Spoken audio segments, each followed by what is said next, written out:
Atong topic is services. So, ang kaning services manggod is kuan ni siya kanang importante kay ni siya helper. Mura siya ang mga injection ba in is service container siya sa Laravel. Service container sa Laravel is kini siya provide service container service container.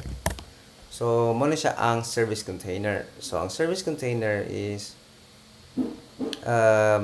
di ba naman tayo repository, user repository, di ba? Let's say, pangitaon na itong mga service container ng games nila paggamit. Let's say, okay ni, bind, translator, and then app, and then make podcast. Okay, nahimo siyang translator. So, mura siya giset na nimo ba nga class bitaw nani siya sa service provider, app service provider. Let's say mangitatag more simple one. So kinani siya translator, nagibag-link gyapon same siya sa interface repository nga concept ba, gilink siya. So ang akong example ani is let's say assuming na link na siya. Pero ako na lang ning straightforward og hataw example kung sa akong gigamit kay medyo advanced man guning kuan. Advanced ang Laravel. So kini. So there is akong code na ko yung service let's say na ko yung service.php. And then napog ko app service app service provider. There is atong app service provider.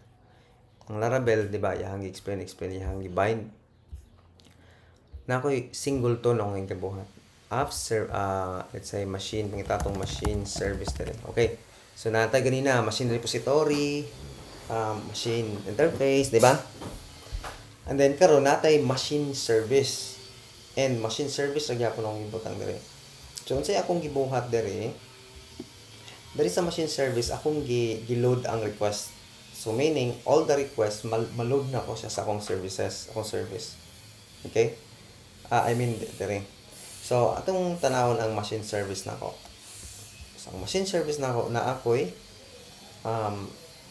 di ba gi-load ba na ako ni siya. So mo ni siya ang app request. Mo ni ang tanan request ang atong kung mag-get ka or post makuha nimo dire. So diri siya naka-initialize man siya sa class. Makuha na to siya sa constructor. Okay? So, ang hitabuan ni sa atong panim din na machine service man. So, dili ka maka-declare og model or result or whatever you want sa imong code. Specifically for machine only, okay? So, for machine only ni siya. So, dili wala siya other usage ani kundi machine. Para gyud siya sa machine. Kay specific gina siya nga purpose. So ma-apply nimo siya sa single responsibility. Okay? So let's say for example, reuse evaluation form, related na siya sa tanan sa kwan, generate parts, generate rooms if not exist. So mo na siya. So karon giunsa na to na siya pagkuan. Nanaman sa siya diri, nanaman tayo service diri, di ba? Na-loop, nakuha naman siya, na-declare naman sa app service provider. And then, ang app service provider, na siya diri sa services, app service provider. So, okay na siya. Pag i-load na to atong website, na siya. So, karon diri sa, saan siya paggamit? Diri sa ato ang, let's say, machine controller. So, wala ko nagamit diri service. Ang service, gigamit na ko siya sa, nari siya, na gibutang na ko siya diri sa controller. Okay? Nade siya dira. So, meaning, automatic na atong gitawag service container man, gi-inject na to dito ang atong service. Okay? So, gi-inject na to diri sa mabaw. Pero, di ba task mo ni siya, let's say task. Ang route anak ko is API, let's say API, machine, let's say machine man ni siya. So, task. So, ang mora na siya, wala siya parameter.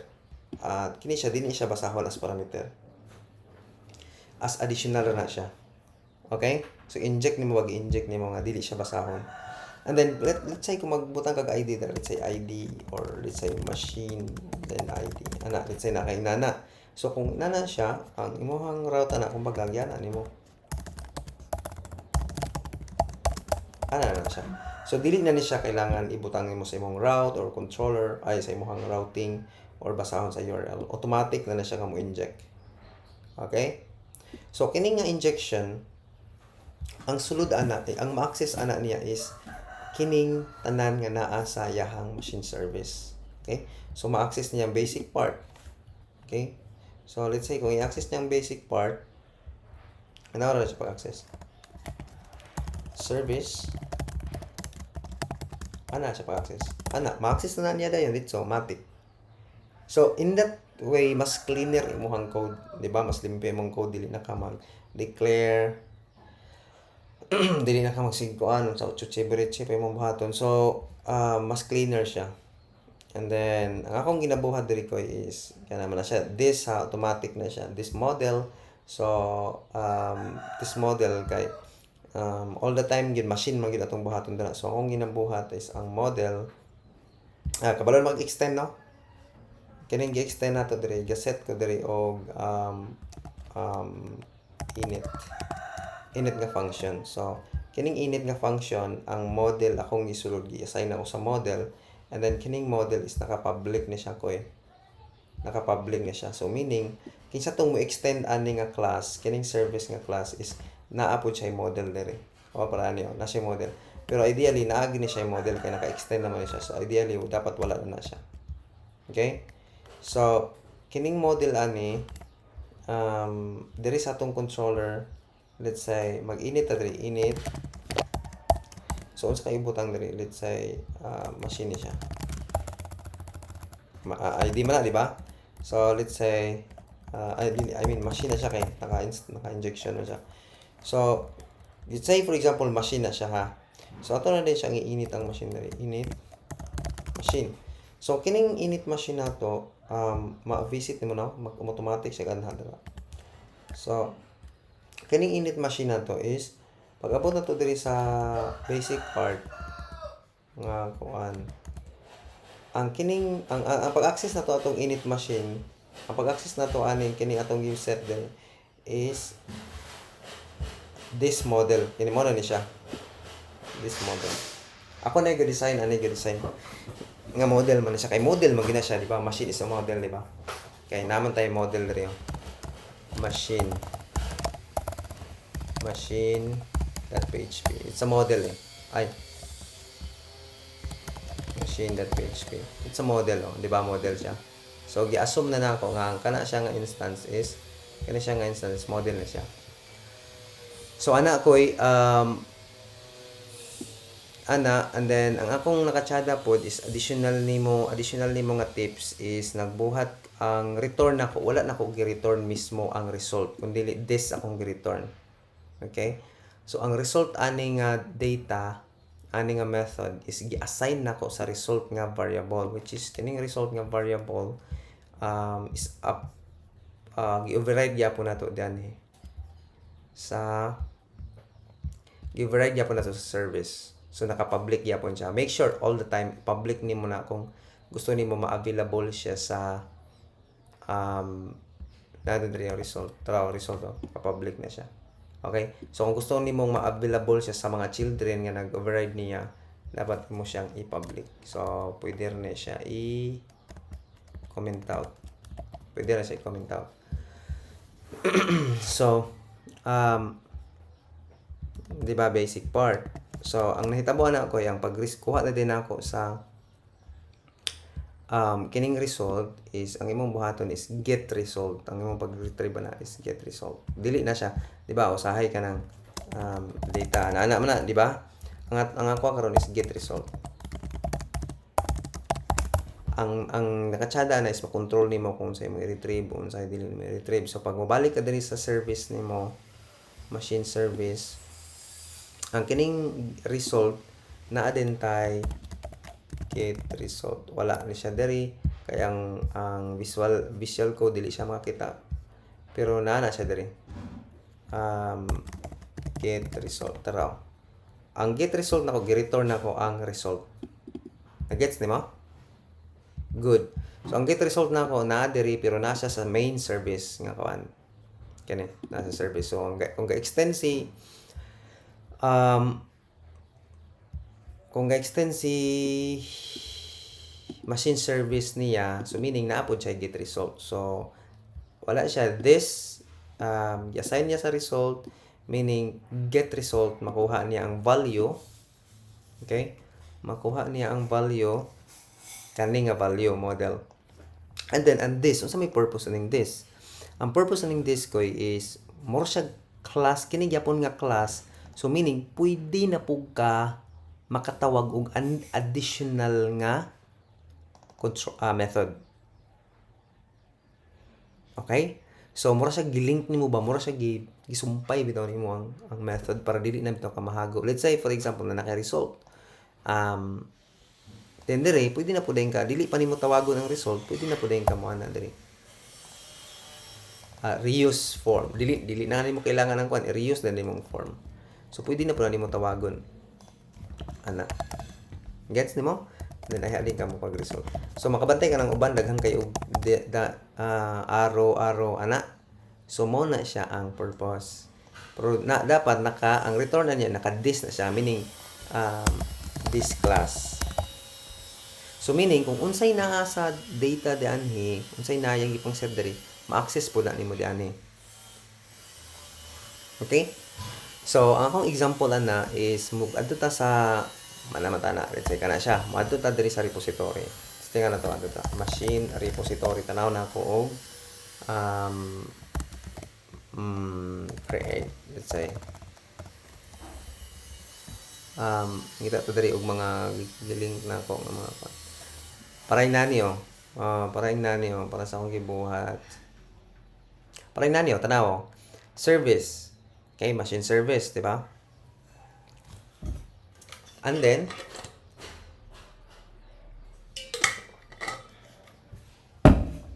unsa akong gibuhat, giinit na akong machine. So kani siya nahimo na siyang model, di ba? Ang model. Na ma-access siya this model.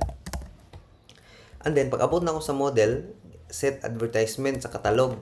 So meaning unsay naa di anhi, naa po di ari. So diri sa machine service diri naa po din diri this model, kita nimo this model gigamit ra nako di ba condition din ako diri, and then gi-return na po na akong this, di ba? Balik na po na ako diri sa machine repository, set submitted date time. So balik na po ko diri, siyempre gi-return na akong this, same ra gyapon. Ang model gyapon akong gi-set na po na ako ang carbon nga time. And then lastly, there is a controller. Ako din gi-save. So meaning, kining save, dili ni sa larap sa model. Sa kuan ni siya sa service gyapon ni kinahanglan maka sa service. So nagbuhat pug ko og save diri sa extension. Kaya ang save man gud gamiton biya sa tanan, di ba? Tanan na service. So diri dayon sa save, diri sa service nari ko save nga gibuhat. Tara din ang sa akong gibuhat, ang model, gi-save na ako. Which is, kining siyang model mo na siya ang machine. Okay? Pero, siyempre, ma-override mo sa tanan. So, all the model nga mo, override ani nga services, nga override ani nga service, is makagamit ani tanan. So, katong akong nakipakita nimo nga, gi-save niya, meaning, diri na niya gitawag sa service. Diri sa service kana. Then kini siya nga save nga function kini sa service, wala ni siya diri sa, wala na akong gibutang diri sa machine service, wala na akong gi-override. So pag i-search na ko na dira save, wala na siya ga-exist. Wala, di ba? Wala. Okay, so mauna siya ang service. So mo ni imo ang helper sa repository. Mo na inaniyon mo para limpyo kay imong code. Para puros man ni service ang ibang gamit diri Tabong, nabugog ko yung mga manual nga mga kuan dira, wala machine transaction, service, mas limpyo kay ang code, di ba? Mas maintainable, init machine, merge. di ba? Mas maintainable. So ang imong buhaton, app service provider, singleton, and then kining service provider automatic naman siya nakalink sa config app. And then pag na kay singleton diri, and then kining imuhang service magbuhat kag main service nimo nga available sa tanan, and then magbuhat na din kag imuhang make sure i-request nimo, and then ang request po dayon kiset po din ako sa construct sa service, and then dire na po din ko ang service akong gi accept na ako ang request ako din gi-convert to object. So ano, let me know kung kailangan ka ning ako ning i-send sa imuhang kuan. And then ang paggamit din sa services nani init, refresh, and mabuhat na rin mo sa imong gusto buhaton, save pinakalasan or whatsoever para niyo tanan, prepare updates, save, get result, diba nakita nimo get result. Get result, reuse information, creator update, and then so on and so forth. So puros na services akong ipanggamit. And then mo po ni ang purpose sa repository, and then ang nahitabuan na nga akong controller perti na limpyo ha. Okay?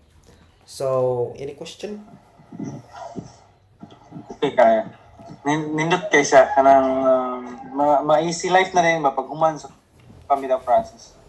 Mas kuano mas Dayon, ang problema lang marag sa ko libog pagid siya.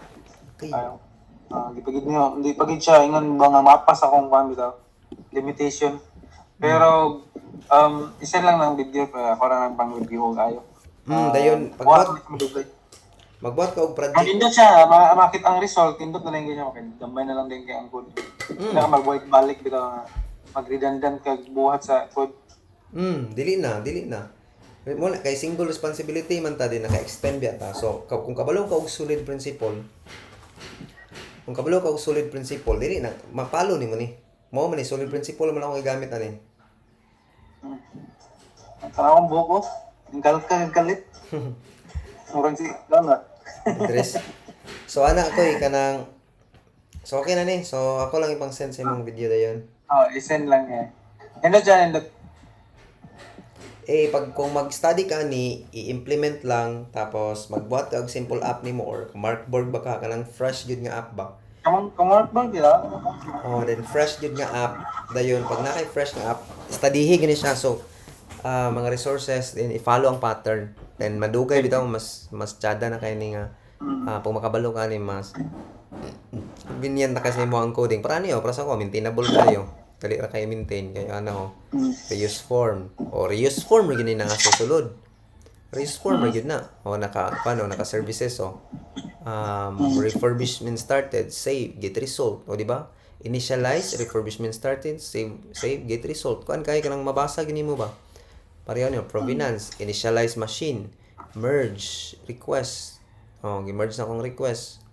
And then create update. So ikaw na din bahala about mga method. At least ang imo pong importante ko bahalag tag-as basta masabtan imong method. Usa na siya sa balaod. Pareha niyo tag-as nga method set machine qualification customer to book. So pag balik pa lang nimo 1 month, 1 year later, pagbasa pa lang mo set machine qualification customer to book. So masabtan gyud nimo. Gi-set nimo ang machine nga qualification para sa customer nga pag-book, di ba? Set module. Set pre-delivery inspection customer to book, di ba? So, ano siya? So, that's it lang. Ako lang stop ha. Sige.